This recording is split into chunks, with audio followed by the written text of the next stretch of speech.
amigos do Agrofag. Hoje é domingo, dia 30 de novembro. Nós estamos aqui nesse estúdio que foi construído especialmente para o City Farm Fag. Bom dia, professor Celso. Tudo bem com o senhor? Bom dia, Tonera. Tudo bem? Um bom dia a todos. Professor Celso, que chique esse nosso estúdio aqui, né?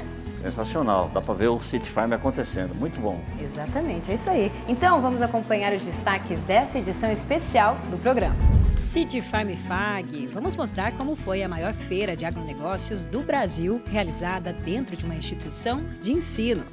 Tecnologia em equipamentos agrícolas, tecnologia no campo e na pecuária. Um show de conhecimento compartilhado com toda a comunidade. Uma feira que mostra a força do agro paranaense. E vamos falar ainda sobre o clima. Será que as chuvas e o frio afetaram as lavouras de soja? Curvas de nível bem planejadas aumentam a eficiência na conservação do solo. A Isa vai falar sobre o cultivo de girassóis e tem dicas sobre o manejo das amoras.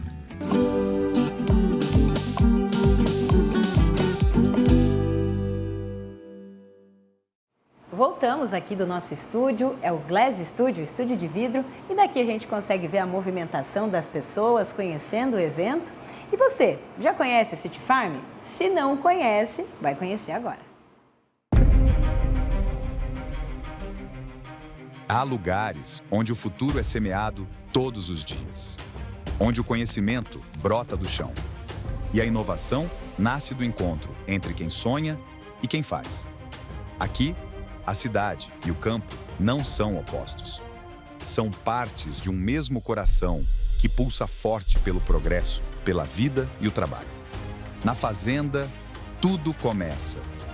O primeiro raio de sol, o som do gado, o cheiro da terra molhada. É ali que a esperança se transforma em alimento, em energia, em movimento. Na cidade, o agro se expande. Ganha forma em laboratórios, em salas de aula, em ideias que conectam tecnologia e sustentabilidade. Ganha propósito em cada estudante, cada pesquisador, cada empreendedor que acredita no poder do conhecimento. E entre a cidade e a fazenda, existe um elo, um espaço onde o campo se torna sala de aula e a ciência se mistura ao trabalho de quem planta e produz. Esse elo tem nome: City Farm Fag. Aqui, o campo e a cidade caminham juntos, porque quando o agro cresce, todos crescem. E quando o conhecimento se une à terra, o resultado é um só: desenvolvimento que transforma vidas. City Farm Fag. Nosso agro realiza. Bonito de se ver, né, professor Celso? Nem me fala, Antonella, é uma estrutura fantástica. Eu tenho muito orgulho de ser professor aqui. Olha aí, que legal.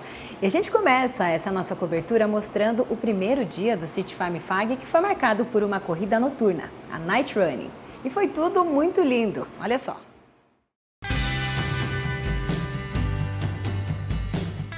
O pôr do sol deixa o cenário ainda mais bonito no campus do Centro Universitário da FAG.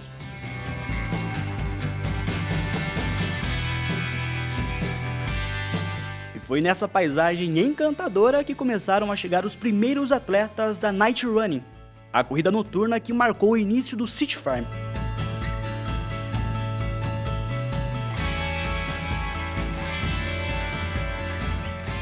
Cerca de 1.000 corredores se inscreveram para a prova. Eles puderam escolher entre dois percursos, um de 5 e outro de 10 quilômetros.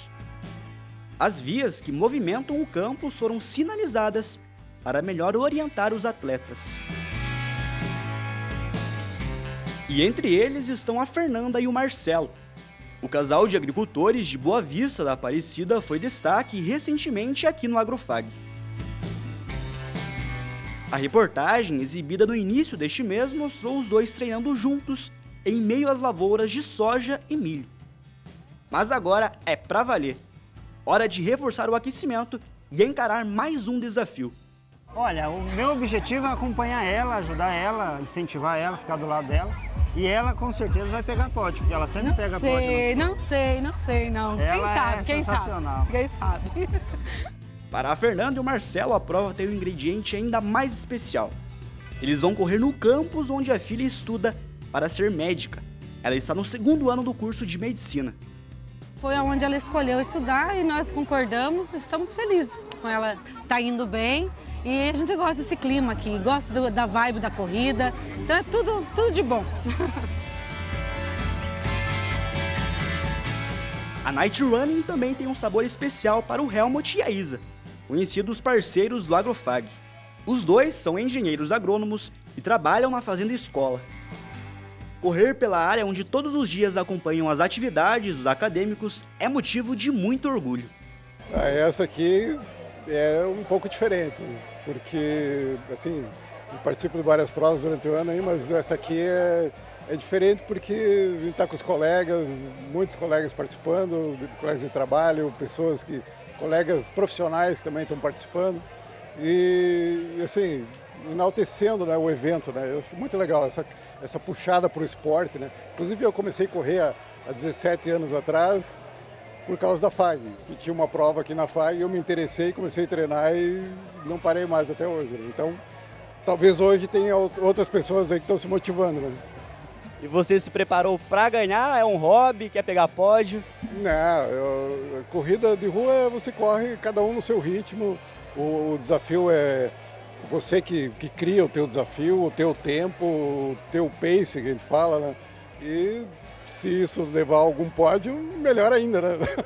Trazer o esporte para dentro do evento é uma abertura maravilhosa. Então, unir o esporte, o agro, tantas pessoas que hoje, participando da corrida, a gente vê uma galera do agro que está aqui também, que é corredor.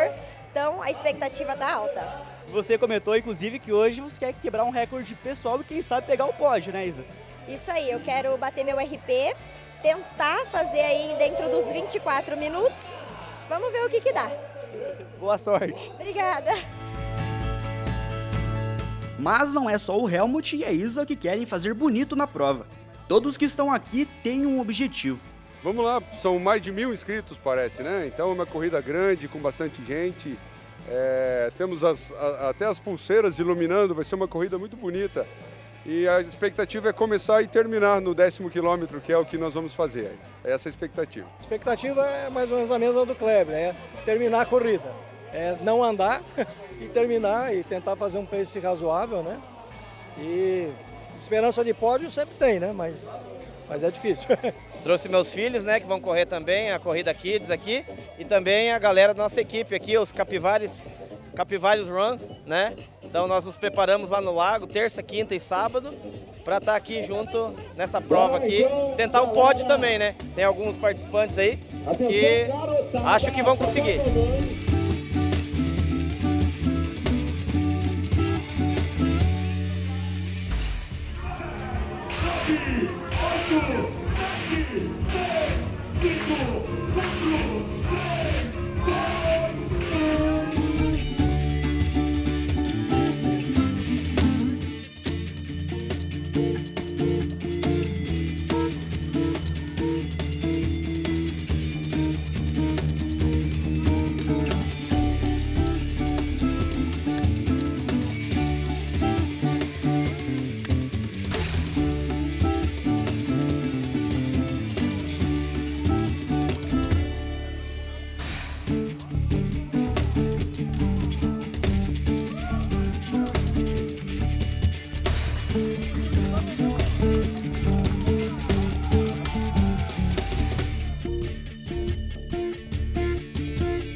Aos poucos, o grupo foi se dispersando.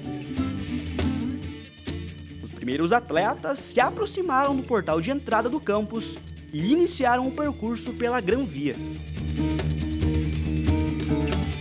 Cada um no seu ritmo, mas todos dispostos a cumprir com o mesmo objetivo: superar suas próprias marcas e limites.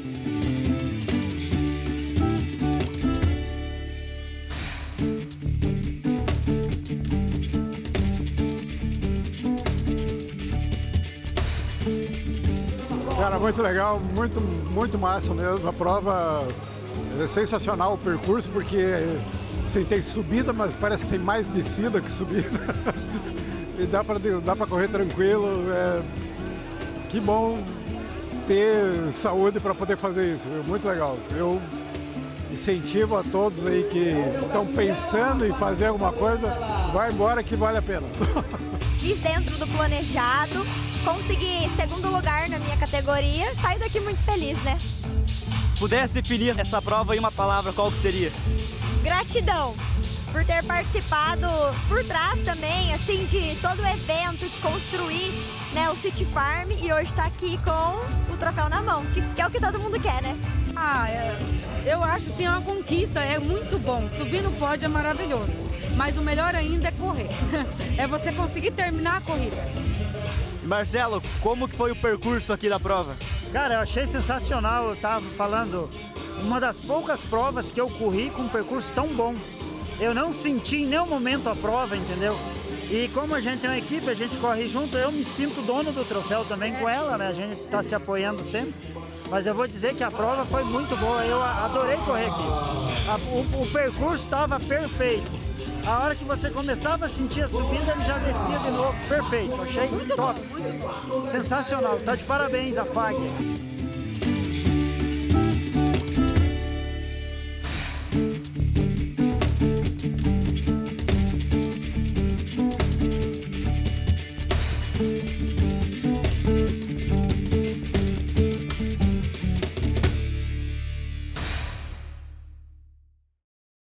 Olha só, nossos parceiros do Agrofag fazendo bonito, não só no campo, mas no esporte também, né? O pessoal se dedicando ao esporte e à saúde. O agro tem tudo a ver com isso. Tem tudo a ver. E no segundo dia do City Farm, na sexta-feira, teve muito mais atrações. Começou as atividades ligadas diretamente ao agronegócio. Vamos acompanhar como foi, então. As primeiras caravanas com produtores rurais começaram a chegar logo cedo no campus do Centro FAG para ver de perto o City Farm. O dia começou com os seminários de bovino, de corte e de leite. As palestras foram realizadas nessa estrutura instalada no ginásio de esportes. Cada produtor recebeu um fone e acompanhou de forma simultânea especialistas que falaram sobre temas atuais da pecuária brasileira. Esta palestra teve como tema a produção de carne bovina de qualidade. Esse é um grande desafio da indústria. O nicho da carne de qualidade no Brasil, a gente percebe claramente um crescimento, mas a gente também sabe que isso representa de 2 a 3% do mercado brasileiro. O Brasil é um grande produtor de commodity e assim ela vai continuar sendo, um grande fornecedor de proteína para o mundo. Mas existe um público que exige maior qualidade, que experienciou um produto de nível superior e a gente fala, paladar não retrocede. Então existe e é o desafio de agregar valores para justificar os investimentos e o trabalho desse produtor. Porque é diferente fazer qualidade do que fazer commodity. São dois caminhos distintos que um produtor pode optar. Mas a partir do momento que ele optou pela qualidade, existem investimentos que são superiores e é necessário reconhecimento a esse produto, por isso a agregação de valor. Nesta outro destaque foi o manejo dos bezerros. Mostrando que esses manejos eficientes eles vão trazer resultado na lactação dessa vaca, né, dessa bezerra que foi bem tratada, o tanto que é importante na lactação. Por exemplo, o ganho de peso diário dessas bezerras, que é em torno de 800 gramas a 1 quilo, o quanto isso vai impactar na produção de leite na primeira lactação, que pode ser em torno ali de 300 a 500 litros na primeira lactação. Então a gente está falando aí em torno de R$ 1.500 a R$ 2.000 se a gente colocar em preço de custo do leite hoje, que essa vaca pode ter de produtividade a mais em sua lactação. Bem ao lado do ginásio, a área de exposição do City Farm FAG começou a receber os primeiros visitantes. E do alto dá para ter uma noção da dimensão do evento. São 16 hectares e 100 expositores, incluindo empresas gigantes do agro brasileiro. No campus, engenheiros agrônomos e pesquisadores exibiram produtos e tecnologias inovadoras destinadas às culturas de soja, milho e feijão. A imponência dos maquinários não passou despercebida. A área destinada à exposição da pecuária também chamou a atenção.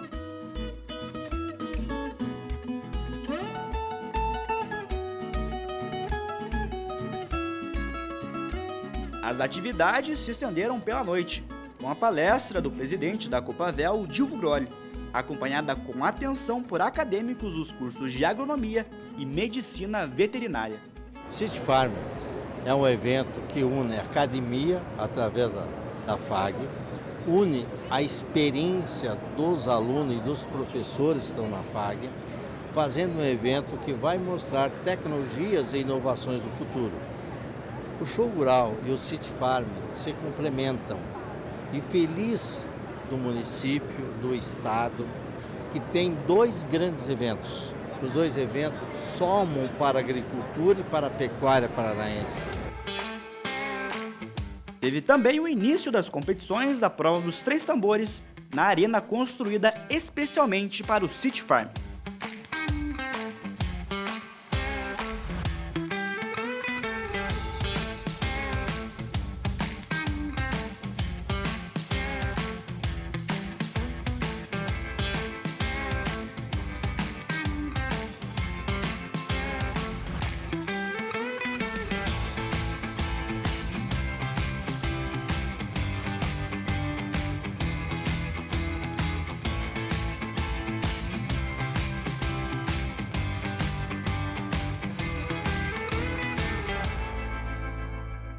É muita coisa, né, professor Celso? Muito conhecimento envolvido. É uma feira de inovações e negócios, Antonella. É isso aí. E no sábado teve a abertura oficial do evento. Vamos acompanhar como foi.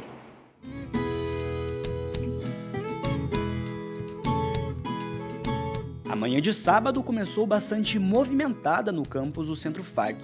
A abertura oficial do City Farm começou com a entrega do prêmio Saber Agropecuário, nas categorias de agronomia e medicina veterinária.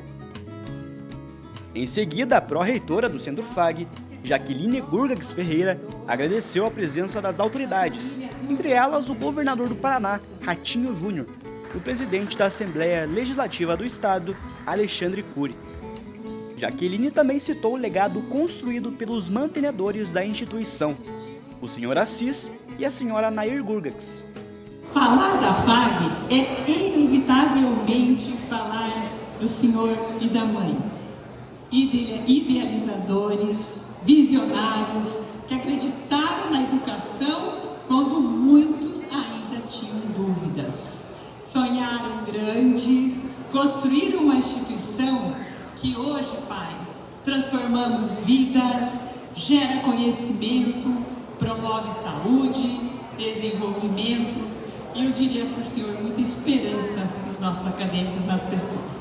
E vocês sempre nos ensinaram que educar é um ato de amor. Dilvo Grolli, presidente da Copavel, também foi homenageado. O governador Ratinho Júnior falou sobre a importância de feiras como o City Farm para o desenvolvimento do agronegócio paranaense. E fez questão de ressaltar o papel da família Gurgax para a economia do estado. Por investir tanto em educação, em ciência, na saúde e, acima de tudo, acreditar tanto no Paraná.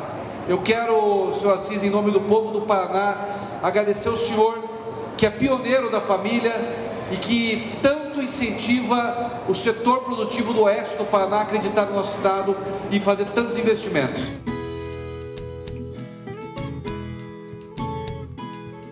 Claro que o objetivo nosso, primeiro, sempre trazer a tecnologia para os nossos acadêmicos e o mais importante de tudo isso, inserir o nosso acadêmico no mercado de trabalho. E o City Farm traz tudo isso, o que tem de mais moderno em tecnologia dentro do agro, de inovação dentro do agro, está aqui hoje. E para nós é uma honra receber toda a comunidade de Cascavel, de região, no nosso City Farm, nosso 5º City Farm. Qual que é a emoção de sediar um evento tão organizado e importante como esse para a cidade e também para o estado do Paraná?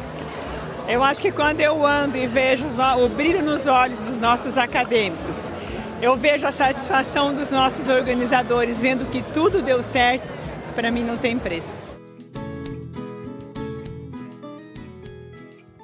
Tá aí, professor, cada vez mais o City Farm se consolidando como um evento importante, né? É nítido o crescimento, Antonella, cada vez mais de produtores, de empresas e principalmente a participação de acadêmicos. Realmente. E agora, professora, a gente vai acompanhar uma entrevista que eu fiz mais cedo aqui no estúdio mesmo com a Ana Paula e o Adriano, que são coordenadores de agronomia e medicina veterinária aqui do Centro FAG. Vamos lá, vamos acompanhar. Agora nós estamos aqui com dois personagens muito importantes para a história do Sítio Farm Fag. Professora Ana Paula Mourão, coordenadora de agronomia, seja muito bem-vinda. Eu agradeço a oportunidade de estar aqui falando desse evento que é tão importante para nós. Legal. Professor Adriano Cardoso, coordenador de medicina veterinária, bem-vindo também. E Sítio Farm cada vez uma evolução muito grande, né? Em 2025 não seria diferente. Que orgulho dessa 5ª edição, né? E tá tudo dando muito certo, o evento tá lindo, parabéns inclusive. A gente fica muito feliz porque andando pelo evento a gente ouve o feedback das pessoas, dos parceiros, daqueles visitantes que estão aqui, de acadêmicos, de produtores rurais. E é muito jóia a gente ver o quanto está sendo um momento de conhecimento, de troca de informações, com tantos eventos acontecendo junto como foi hoje. Realmente. O evento tem atividades simultâneas, né? Na área da veterinária também é assim. Começamos com o simpósio de bovinos e corte e leite, nomes renomados dessas áreas, né?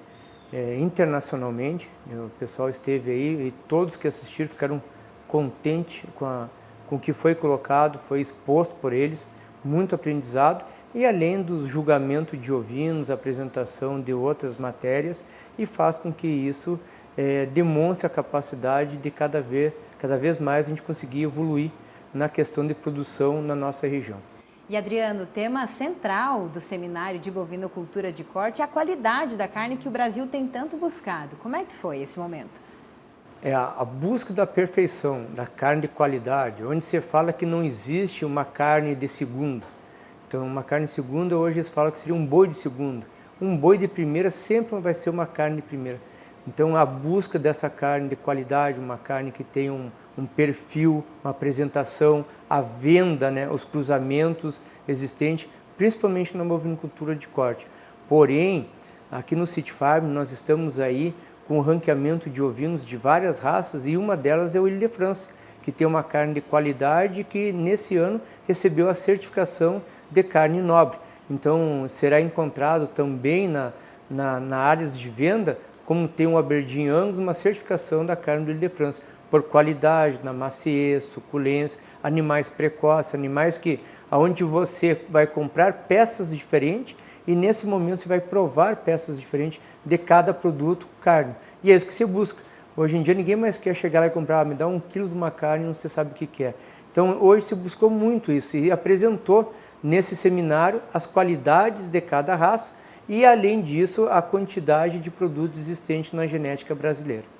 E a gente sente, né, todo esse conhecimento sendo passado entre o público, os especialistas aqui e os estandes. Como é que foi, então, também, né, perceber como é que está sendo a movimentação nos estandes? Então, hoje a gente já teve uma movimentação bastante grande, grupos de produtores, até pela manhã a gente teve também o giro técnico da soja do IDR aqui, com 150 produtores, que depois também visitaram os campos, as empresas. O público de maneira geral, os alunos conversando, tirando dúvidas, aprendendo sobre novas tecnologias, acompanhando também as máquinas, né? A gente teve um espaço de demonstração das máquinas, que também foi muito jóia, muita gente acompanhou. Ou seja, uma série de ações acontecendo ao mesmo tempo e proporcionando essa interação aí que é o foco do Sítio Farm também. E nesse ano com novidades, né? Demonstrações na prática de equipamentos agrícolas, o público podendo interagir bem mais, né? Em todas essas parcelas, na agricultura, nos maquinários, como é que foi isso? Então isso foi uma ideia interessante de poder realmente ver na prática, né? A gente sempre busca, mesmo com os alunos, quando a gente pensa no público, tudo que você vê na prática é outro entendimento. Então, as empresas de máquinas, elas tiveram um espaço especial reservado para que eles demonstrassem, levassem o público lá e demonstrassem a ação de um pulverizador, de um escarificador ou de qualquer outra máquina, mas ela realmente em funcionamento, fazendo a coisa acontecer, vamos chamar assim. Legal. Adriano, prova dos 3 tambores também, né, já acontecendo, o começo aí dessa seleção dos atletas, como é que foi? O início agora é classificatória e com abertura à noite, com o show, né, da grande prova de 3 tambores, e isso faz com que a movimentação dentro do parque, a movimentação pelas pessoas que estão ali competindo, torcendo, né, pelos seus filhos, seus amigos, e vendo a quantidade de animais com equinos ali de alta performance, é muito bacana. E agora em relação à questão acadêmica, essa valorização de trabalhos, esse contato de todos os acadêmicos aqui com a realidade do City Farm, como é que foi? Ter a chance, né, de ver tantos trabalhos de qualidade, foram quase 200 banners de artigos científicos apresentados, Prêmio Saber com 10 pesquisas da agronomia e 10 pesquisas da medicina veterinária sendo também apresentados e premiados, o Inovatom Agro, que é essa maratona de inovação, de busca de soluções. Então foi um momento maravilhoso, onde tudo isso pôde interagir e pôde assim, vir à luz tantos trabalhos importantes realizados, tanto no Centro FAG quanto fora dele. E agora a gente pode falar também sobre essa participação das famílias, né? Muitos acadêmicos aqui trazendo seus pais, seus irmãos, enfim, né, os amigos. Essa participação da família, porque várias atividades também incluíram isso, né? Nossa nova praça de alimentação, os brinquedos para as crianças, tem muita família aqui dentro, né? Toda essa interação, como você disse, de ter o brinquedo, de ter o animal, de ter o campo, tem a praça de alimentação, a agroindústria. Tudo isso faz com que o público não fique restrito, né? É um público muito diversificado, mas com muita gente ligada no agro, né? Com muita gente querendo saber mais, entender mais sobre isso. E é uma chance muito grande, né? Até eu conversando com uma aluna, ela falou, nossa, é tão jóia a gente poder trazer, meus pais estarem vendo onde eu estudo, como que é e como que é a tecnologia, o que a gente aprende na agronomia, como que é. Então isso me deu um orgulho tão grande, né? Por quê? Porque é o que você falou, é a família estando aqui, podendo acompanhar mais de perto tudo que acontece dentro dessa universidade tão grande aí, com tanta coisa aí fervilhando, né? É uma oportunidade mesmo, né? E você citou a questão da agroindústria, né? Temos várias empresas aqui dentro, as agroindústrias, Adriano, que são de queijos, né? Tem também salame, enfim, geleias. Como é que foi trazer mais agroindústrias aqui para essa edição? Até falando em queijo, são diferentes daquilo que nós estávamos habituados nas outras edições, né? Esse ano veio muitos produtos personalizados, produtos de alto padrão. Quando a gente fez o convite ao pessoal e eles viram o tamanho do crescimento que nós temos, eles perceberam que nesse momento eles têm, né, como mostrar para todo mundo a qualidade de produtos diferenciados. Queijos de alta performance, salame, flores, embutidos, doces, geleias, mel, muito bacana. Né? Muita coisa. Então, legal. muita coisa diferente e estandes em formatos diferentes, né? Que você pode chegar ali, que está tendo a demonstração do mel com o falto, pode pegar uma colher, passar ali, colher na hora o material, consumir.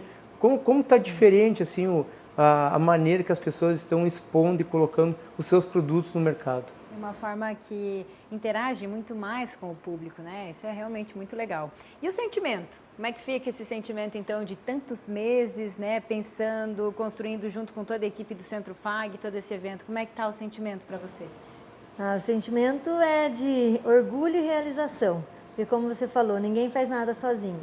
É toda uma equipe, muitas pessoas muito empenhadas para que a gente tivesse o resultado que a gente está visualizando hoje, né? Então é um sentimento de gratidão mesmo e querer o quê? Que cada vez seja melhor. Isso aí. Para você, Adriano? Sem dúvida, as palavras da Ana é o que a gente tem de satisfação, né? Orgulho de fazer parte dessa equipe, realizar os nossos sonhos, aquilo que a gente idealiza durante o ano, trazer pessoas que têm o mesmo ideal para que tudo no final a gente tenha um grande evento já pensando para 2026, né? Isso aí, porque o evento já começa a ser pensado logo que acaba, né? Essa quinta edição, a sexta já vai começar a ser planejada. Muito bem. Ana, Adriano, parabéns por todo o esforço. A equipe Agrofag deseja realmente, né? Esses parabéns para vocês, porque o evento está incrível mesmo. Obrigada. Eu que agradeço a oportunidade. A Agrofag, né?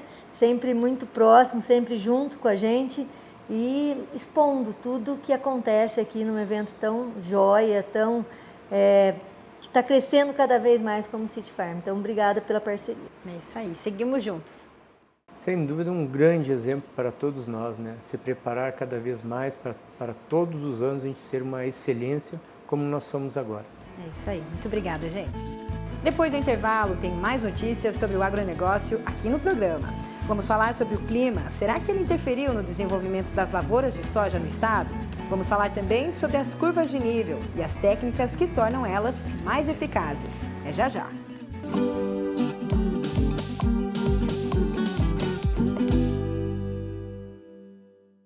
Vestibular agendado Centro FAG. Ingresso imediato para todos os cursos via segunda graduação, vestibular agendado, prova online ou nota do Enem. Inscreva-se e aproveite o desconto especial de primeira mensalidade. Passaporte 40+ exclusivo FAG. Acima dos 40 anos, sua idade é convertida em desconto na mensalidade. E o passaporte é válido até o final do curso. fag.edu.br/agendado. Centro Universitário FAG. Aqui você realiza.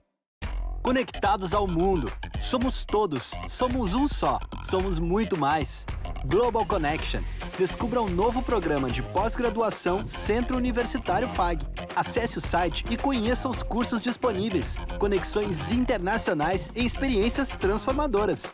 fag.edu.br/pós. Inscrições pelo fone 4533213964. Pós-graduação Centro FAG. Global Connection. Realize. E aí, Lili? Você tá sabendo da novidade que tá rolando por aí?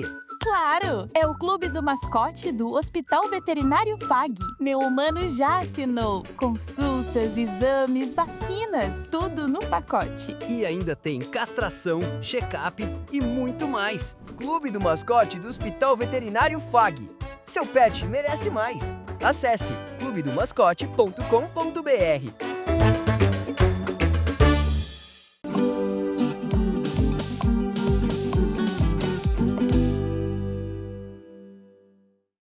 Voltamos aqui do estúdio do AgroFag no City Farm. Agora com um assunto que preocupou os produtores nos últimos dias. O clima, né, professor? É isso aí, Antoniela. Tivemos outubro e novembro com muitas chuvas e temperaturas frias. Exatamente. Nós fomos até o campo para saber como as lavouras se comportaram diante dessa situação. Os campos de soja dominam as paisagens paranaenses. Nessa safra de verão foram cultivados 5.700.000 hectares. De acordo com o DERAL, 5% das lavouras já apresentam plantas em formação de grãos, 28% estão em floração e mais de metade da área, 61%, está ainda em fase de desenvolvimento vegetativo. O cenário é considerado positivo, apesar do clima ter atrasado o crescimento da cultura em algumas regiões. Em Cascavel, por exemplo, o mês de novembro foi marcado por temperaturas mais baixas. Até o dia 23, a média foi de 20,1 graus, 2 a menos do que a média histórica para o período, que é de 22,2 graus. As chuvas também foram expressivas por aqui. Nos meses de novembro e outubro, o acumulado ficou acima da média, choveu quase 50 milímetros a mais. Para o Marcelo, que é agrônomo e consultor agrícola, esse cenário influenciou diretamente o comportamento das plantas. A gente teve um plantio aí no oeste do Paraná, na nossa região, dentro de uma época que a gente desejava, né, com uma boa condição de solo e chuvas. E no momento dos plantios que foram acontecendo, também o clima foi ficando um pouco mais adverso do que a expectativa dos últimos anos. Então a gente começou a ter chuvas torrenciais, né, volumes pesados de chuvas em curtos períodos, né, por exemplo, dava 120 milímetros em meia hora, 40 minutos, o que trouxe uma preocupação aí no desenvolvimento inicial da cultura. E junto com isso também a gente teve outro fator, que foi uma temperatura mais baixa, né, do que as últimas safras. Então isso trouxe uma preocupação muito grande aí aos agricultores e para nós também como assistência técnica de como minimizar aí esses estresses, né, que a planta vinha sofrendo com dias nublados, uma fotossíntese prejudicada, então o metabolismo da planta ficou mais lento, retardado, né? Essa área que fica em Cascavel foi plantada no dia 16 de setembro. Em alguns pontos é possível ver os danos causados por doenças favorecidas pelo alto volume de chuva. Marcelo, e a gente também pode avaliar aqui alguns danos que a chuva, né, essas ocorrências nos primeiros momentos aí do desenvolvimento das plantas causaram e foram inclusive porta de entrada para algumas doenças. O que você tem percebido? Isso, é muito nítido quando a gente entra numa lavoura, que nem aqui, né, Antonella? O nosso olho já chama para essas folhas, né, que elas estão com essa característica de uma lesão, né? Muito em função das chuvas, né? Que as últimas chuvas foram chuvas pesadas também, continuamos tendo chuvas torrenciais.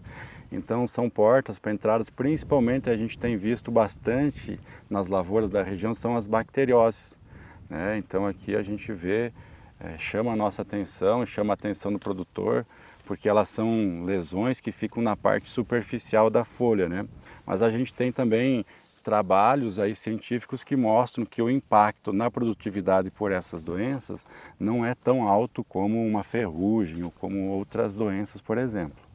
O Marcelo também falou sobre a influência do clima no crescimento um pouco mais lento da planta.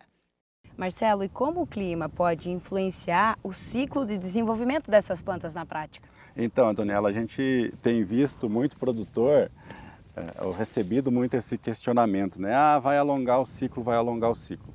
O que a gente tem como experiência? Quando a gente tem uma condição de tempo onde a temperatura menor e os volumes de chuvas maiores, a gente tem uma tendência no alongamento do ciclo. A gente até tem uma expectativa em alguns materiais que foram plantados mais cedo que realmente aconteça esse alongamento. Porém, daqui para frente, o clima também ele pode mudar. E se a gente tiver temperaturas mais altas e algumas faltas de chuva, o movimento é o contrário. A planta ela vai acabar antecipando o seu ciclo. Então, nessa conta, muitas vezes, lá no final, a gente possa ter aí um desenvolvimento dentro de uma expectativa. Então ainda é muito cedo para a gente afirmar, né, que a planta vá ter um alongamento de ciclo, mas o que é importante destacar é que a gente está tendo as lavouras muito bem desenvolvidas e está tendo uma boa expectativa na produção. As condições do clima registradas na região oeste se repetiram em outros pontos do estado.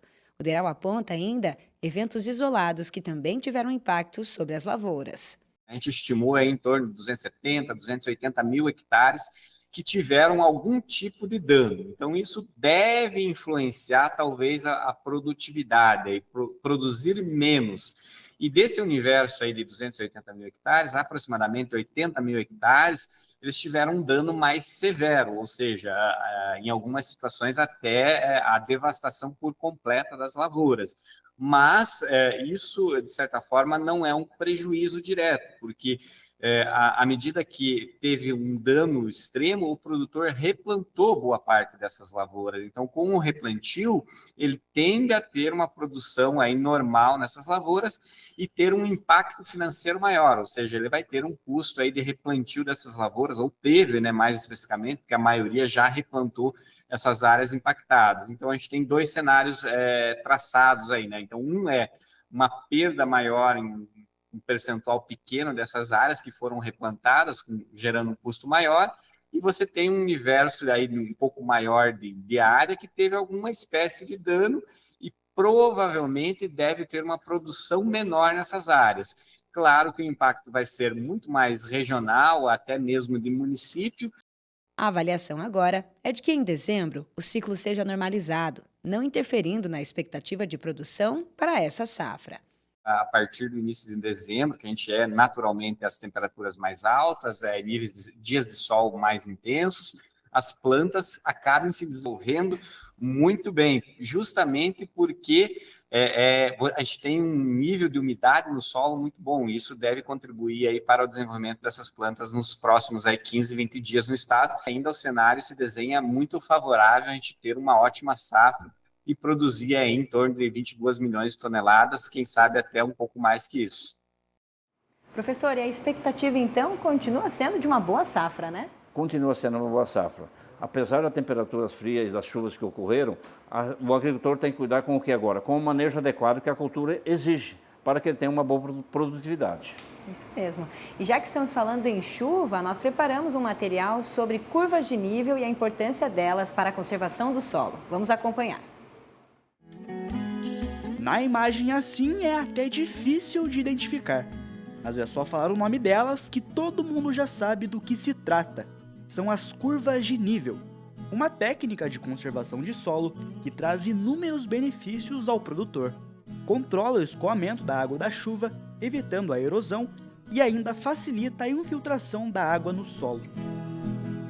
Simão é formado em agronomia e se especializou na construção de curvas de nível, que tecnicamente são chamadas de terraços. O trabalho dele é ir a campo e levantar as informações sobre a topografia. Cada área exige um estudo diferente. O dimensionamento de terraço ele começa com a análise no campo. A gente vai analisar o tipo de solo, a declividade, a cultura que está sendo trabalhada nela e o volume de chuva histórico que tem na região. Então, para poder começar a fazer essa análise, um dos equipamentos que é possível utilizar é o RTK. O RTK ele é composto pela base, né, que ele vai ficar estático aqui e ele vai corrigir a posição do rover. Então, onde eu for andando com ele, ele vai me dar a altitude do local. Eu posso medir a área, medir talhão e também utilizo a altitude para poder definir, né, a curva de nível aonde será construído esse terraço. Vamos conferir esse terraço aqui. Então aqui eu posso começar conferindo pela base do terraço e eu vou caminhando por ele para ver se ele está em nível. Aqui já de cara a gente já percebe que ele não está muito bem nivelado, porque onde está formando essas manchas, né, que juntou a água. O terraço ele não pode juntar água em um local específico, porque é nesse local, a hora que vier uma chuva mais forte, que tem o maior risco do terraço estourar e jogar para o terraço de baixo, que também não vai suportar e vai virar uma sequência, né, de erosão nesse caminho. As informações colhidas no campo vão direto para o projeto. Simão mostra como as linhas são traçadas, uma espécie de mapa da área. Cada propriedade vai ter uma característica diferente, uma declividade diferente, então não é uma receita de bolo que eu vou poder passar a mesma para toda a propriedade. Então eu tenho que ir lá analisar a propriedade e ver qual que é o melhor projeto que vai se adequar àquela situação, né? Para que não haja nenhum problema com uma chuva mais forte, né? E nenhum problema de erosão futuramente. O Ademar é o dono desta propriedade com 290 hectares em Corbélia, no oeste do Paraná. E também possui uma empresa que presta serviço para outros agricultores na construção de curvas de nível. Ele reforça que cada área tem uma característica própria. É por causa do caimento do terreno. Porque tem terreno que é menos dobrado, tem terreno que é um pouquinho mais. E tem terreno que ele pende para um lado, pende para outro. Então, tudo tem que ver o terreno. Nós tem na outra, perto da cidade, tem curva lá que dá 20 e poucos alqueires, quase 30 alqueires numa curva só. E não corre água. Agora já tem outras que tem que fazer aí cada 50, 100 metros no máximo, 50 metros tem que fazer uma curva. Então é conforme o terreno, né? Conforme o terreno, não pode deixar a água sair de dentro, né? Não saindo está tudo certo. Ele mostra que nesta área foram necessárias 4 curvas principais e outras menores. Esse talhão são 40 alqueires, né? Eu falo em alqueire, a turma fala em hectare, né? Eu falo em alqueire. São 40 alqueires, tem 4 curvas grandes, e daí tem essas pequenininhas, que nem aquela outra ali de baixo, que nós chamamos de bigode, né? É um pedaço aí de 100 metros, 150 metros, conforme o terreno, nas cabeceiras para ajudar a segurar, porque é o local mais socado, né? Que as plantadeiras usam, caminhão, máquina, manobra, é as cabeceiras, né?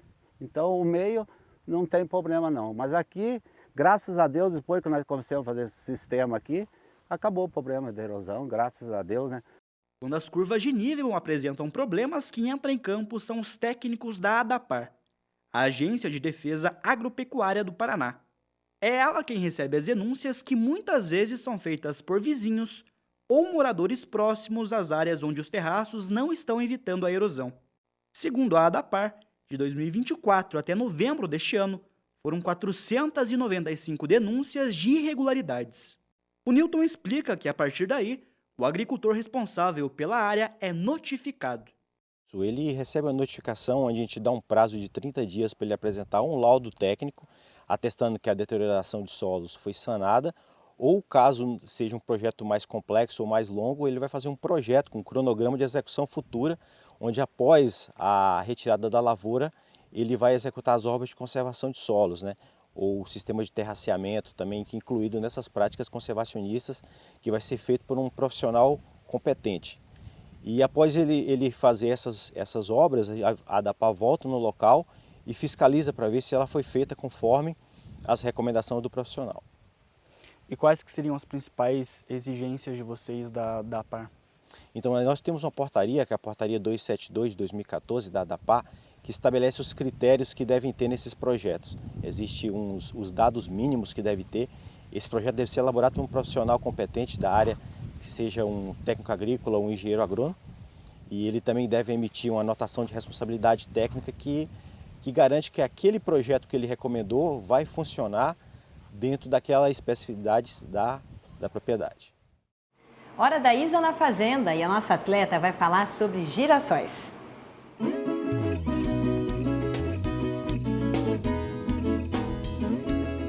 O girassol é uma das plantas mais versáteis e bem adaptadas ao clima brasileiro, chamando a atenção tanto pela beleza das flores quanto pelo potencial produtivo de óleo e farelo. A cultura apresenta ampla adaptação climática, podendo ser cultivada em praticamente todas as regiões do país, o que a torna uma excelente alternativa para a diversificação e para sistemas de rotação e sucessão de culturas. Essa rusticidade se deve principalmente ao sistema radicular profundo, que permite à planta explorar grandes volumes de solo, absorver nutrientes e tolerar períodos de menor disponibilidade hídrica, característica que a coloca como opção estratégica em áreas com risco climático mais elevado. O mercado brasileiro valoriza o girassol pela capacidade de produzir óleo de alta qualidade nutricional, rico em ácidos graxos insaturados, como ácido linoleico, considerado essencial na alimentação humana. Além do óleo, o farelo resultante da extração é uma fonte proteica utilizada na nutrição animal, especialmente para bovinos e aves. Com o avanço das pesquisas, o zoneamento agrícola de risco climático para o girassol foi atualizado nos últimos anos, permitindo ao produtor escolher as épocas de plantio mais adequadas para reduzir perdas causadas por clima adverso. Para o estabelecimento da lavoura, é recomendado atenção à escolha da cultivar, ao preparo adequado do solo e à correção da acidez. A densidade indicada costuma ficar entre 40 mil e 45 mil plantas por hectare, garantindo boa distribuição e colheitas mais uniformes. O ciclo varia conforme a região e o material genético utilizado, podendo chegar a cerca de 120 dias. As exigências hídricas da cultura variam ao longo do ciclo.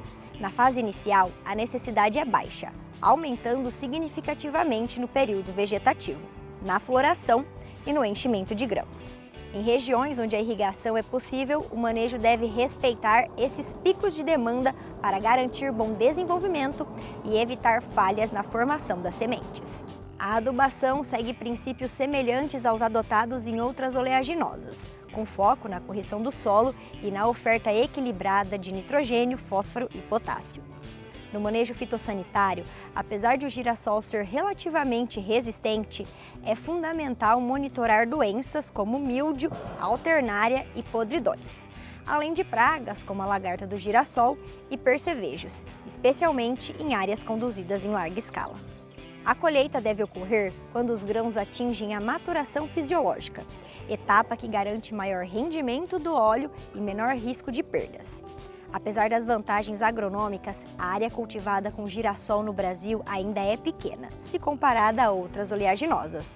E um dos desafios é o risco climático associado ao cultivo fora das janelas ideais, além da necessidade de maior integração com cadeias de processamento e comercialização. Para pequenos produtores e até para quem cultiva em casa, o girassol também é uma excelente opção. A planta se desenvolve bem em vasos grandes ou pequenos canteiros, desde que receba luz solar direta, solo bem drenado e espaço suficiente entre as plantas.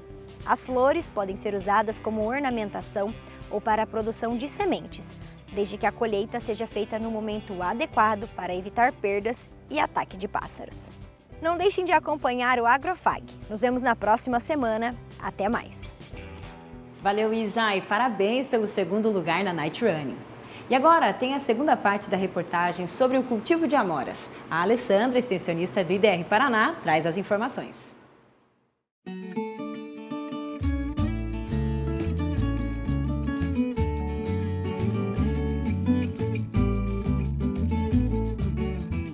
E a gente pensando num produtor que quer começar essa produção. Então, digamos que o plantio ele tem um momento ideal e também a partir de quanto tempo que demora para essa planta produzir os primeiros frutos. O plantio geralmente a gente faz aí na saída do inverno. Tá? Então o produtor ele já está fazendo o planejamento dele, ele já vai fazer a encomenda das mudas agora esse ano, então a maioria já deve ter até feito a encomenda dessas mudas, ele vai receber essas mudas na metade do ano que vem, em torno de junho e julho. Passando esse período de frio, ele já pode levar para o campo. Por que esperar passar o período de frio? Porque as mudas elas vêm pequenas, folhas sensíveis. Então se eu levar ela para o campo muito cedo e tiver aí um problema de baixa temperatura, até geada, que é o que pode acontecer aqui na região oeste do Paraná, corre o risco de ter lesão nessas plantas. Então a gente sempre sugere que o produtor acompanhe aí as condições climáticas, tá? E aí faça esse plantio após o inverno. A amora preta é uma planta de clima temperado. Então, no período do inverno, ocorre a queda das folhas e ela passa o período de dormência. Então, nesse período, não tem problema nenhum em ocorrer baixas temperaturas e geada. Pelo contrário, ela necessita desse acúmulo de frio para iniciar um novo ciclo produtivo e ter uma boa brotação. Mas, quando a planta está verdinha e com folhas, ela não tolera o frio. E isso é normal para todas as espécies de clima temperado. A uva a mesma coisa. Se a gente faz uma poda muito precoce, ainda tem um risco de geada tardia, esses brotos novos, eles são lesionados por essa exposição ao frio. Então a amora é a mesma coisa. Então quando ela está sem folhas, ela quer frio, ela necessita de acumular essas horas de frio. E essa diferença também vai com as cultivares. Então aquelas cultivares que têm uma maior exigência em frio, por exemplo a tupi, que eu mostrei para vocês, essa nossa terceira cultivar nessa linha, que ela ainda está iniciando a mudança de cor dos frutos, porque justamente é uma cultivar que demanda bastante acúmulo de frio para produzir. Nem todo ano eu consigo ter esse acúmulo de frio. Então esse é um outro fator que o produtor também deve levar em consideração na escolha da cultivar. E a planta demora quanto tempo para produzir os primeiros frutos? Então, eu plantei, então vamos imaginar aqui que eu plantei, vou plantar após o inverno, agosto. Plantei essas plantas em agosto. No final do ano, então vamos imaginar 2026, né, no próximo ano, no final do ano já vai produzir alguns frutinhos. Mas a produção vai iniciar mesmo aí a partir de 1 ano e meio, 2 anos após o plantio. Essas plantas aqui, elas já são plantas que têm aí mais ou menos aproximadamente uns 5 a 6 anos, tá? Então você plantou, todo ano você vai fazendo a poda e permanece com aquela planta aí por quanto tempo ela produzia. Às vezes já tivemos casos aí de plantas com 10 anos de produção, né? Sempre trabalhando essa questão da poda, tá? Sempre a poda, mas as mudas eu planto agora em 2026. Em 2026 eu ainda vou ter aí muitos anos de colheita pela frente com essas plantas, né? Então ela começa a produzir, nos primeiros anos a produção não é tão grande por planta, e aí quando eu chego num ponto como é o caso dessas plantas aqui, que ela já está expressando todo o potencial produtivo dela. Então geralmente a partir do 2º, 3º ano após o plantio, elas já estão em plena produção.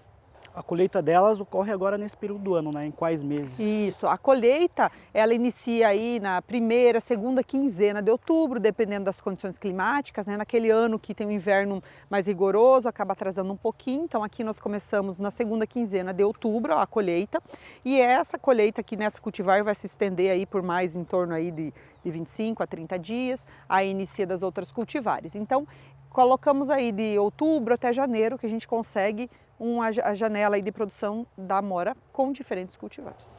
Você tinha me mostrado, antes de a gente começar a gravação, uma amora que ela tinha sofrido algum dano por conta da exposição ao sol, né? Se você puder comentar um pouco mais sobre isso. Isso é acho que é essa aqui, isso é um dano fisiológico que acontece causado por altas temperaturas e período de elevada insolação. Então, vocês observem que o fruto só tem lesão desse lado. porque provavelmente foi o lado onde que teve esse, a gente chama de golpe de sol, né? Uma maior exposição ao sol. Muitas vezes a gente observa também essa mudança de cor, né? Até bagas branquinhas espalhadas então em todo o fruto. E isso principalmente quando nós temos aí temperatura elevada, que é o que aconteceu em janeiro desse ano. Nós tivemos aquela onda de calor intensa, então a gente observava muitos frutos manchados, com bagas brancas, em função da temperatura elevada. E esse daqui é em função do golpe do sol, então queimadura solar mesmo. Muito obrigado então, Alessandra, pelas suas explicações e também para passar essas informações tão importantes para os produtores. Samuel, o IDR Paraná está à disposição, sempre abertos a difundir todas as tecnologias e aquilo que nós desenvolvemos em nossos polos de pesquisa e estações experimentais. É isso, o AgroFag desse domingo está chegando ao fim, mas a nossa cobertura sobre o City Farm Fag não acabou por aqui. Na semana que vem nós teremos mais informações sobre essa, que é a maior feira de negócios e inovação do agro, promovida por uma instituição de ensino no Brasil. Nós nos vemos semana que vem, né, professor? Até semana que vem. Até semana que vem, pessoal. Um beijo. Tchau, tchau.